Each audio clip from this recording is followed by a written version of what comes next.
النهارده اتحديت سلفتي وقلت لها ايه النهارده وهي عندي. قلت لها انا النهارده مش هرمي قشر البرتقال. تعالي يلا بينا اوريكي هعمل ايه بقشر البرتقال.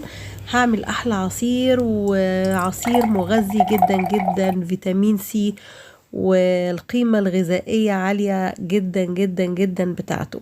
شوفوا ما شاء الله تقيل وجميل ازاي. من النهارده مش هترمي قشر البرتقال. يلا بينا نشوف الطريقة. شوفي الجمال وشوفي احلى عصير.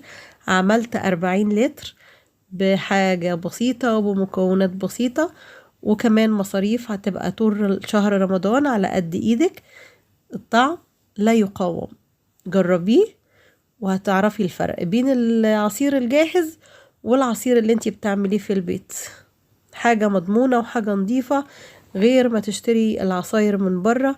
دايما تخليها يبقى عندك طول شهر رمضان، وهيوفر عليكي كتير. يلا بينا نشوف الطريقة وهنعمل ايه.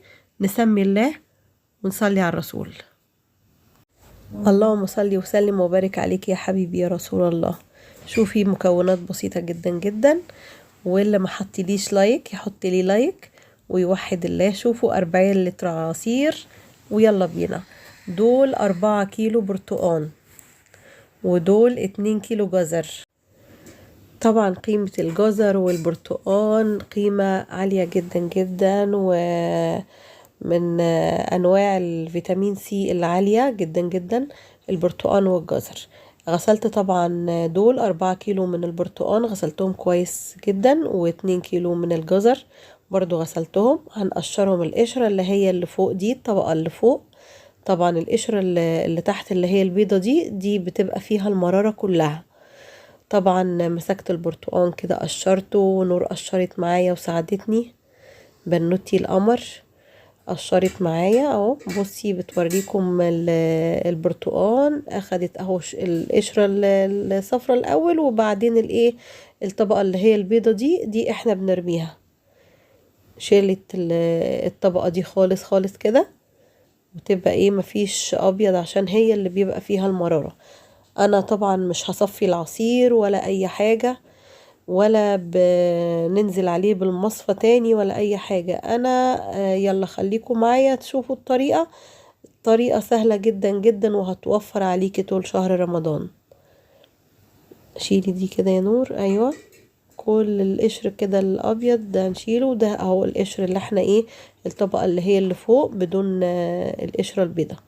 وقشرنا طبعا الجزر بالشكل اللي انتوا شايفينه ده. انا طبعا غسلته الاول زي ما قلت لكم.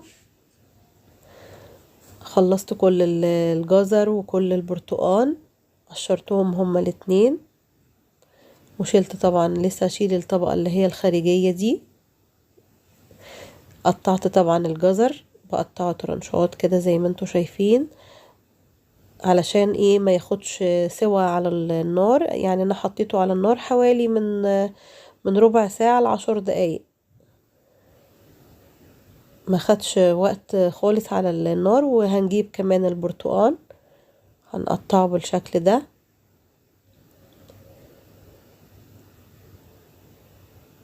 طبعا اللي ما حطليش لايك يا ريت تحطي لي لايك. واللي اول مره بيشوف قناتي، انا اسمي اميره المسلماني.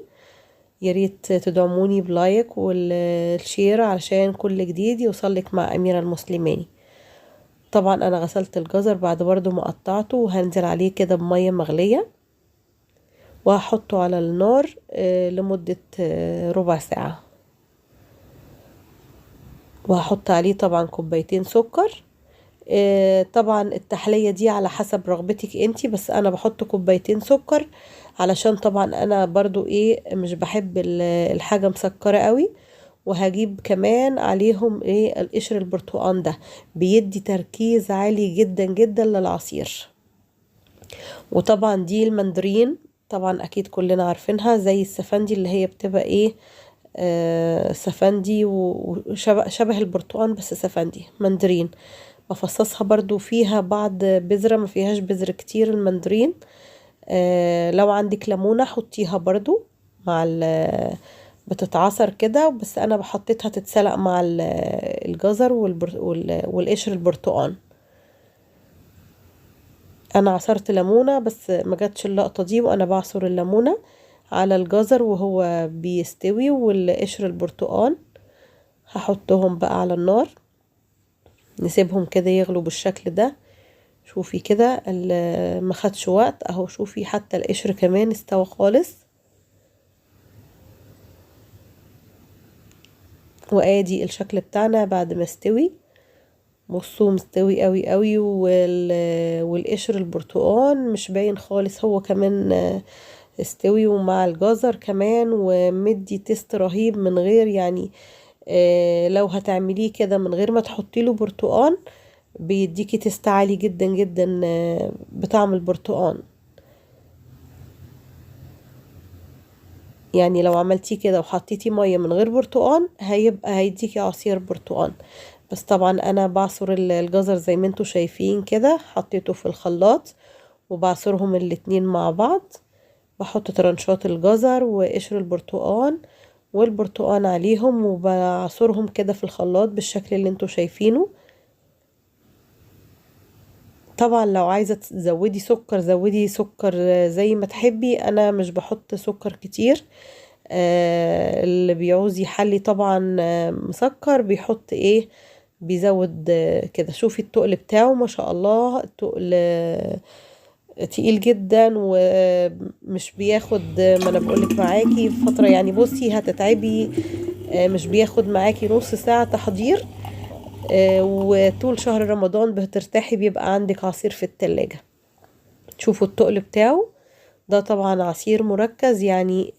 الازازة دي بتاخد لترين، وطبعا اللترين دول يعني ممكن هتعملي بيهم على 4 مرات، يعني بتعملي كذا لتر، بيعمل اللترين دول بيعملوا لك 4 لتر عصير لما تخففيه. وادي اخر حبة كمان اهو، ننزل عليهم برضو ايه، دول محليهم شوية، حطيت عليهم كوباية سكر. شوفوا ما شاء الله شكله حلو قوي قوي، اللي يشوفه يقول ده مانجا. يلا قومي بسرعة ابعتي جيبي جزر وبرتقان واعملي احلى عصير لولادك وفرزنيه لشهر رمضان. خلاص كل سنة وانتم طيبين، رمضان على الابواب. يا رب كل اللي بعمله يكون بيعجبكم وكده دايما شهر مبارك عليكم يا رب. شوفوا انا جبت العصير كده وخففته بالشكل اللي انتوا هتشوفوه دلوقتي، طعمها حلو جدا جدا وطريقة سهلة ومبسطة. اشوفوا انا خليته خفيف بالشكل ده، اما تيجي تحطي عليه مية يبقى بالشكل ده. يا رب تكون وصفة سهلة وبسيطة، واشوفكم على خير ان شاء الله في وصفة جديدة مع أميرة المسلماني. وما تنسونيش باللايك والدعم بتاعكم. اشوفكم على خير في وصفة جديدة، مع السلامة.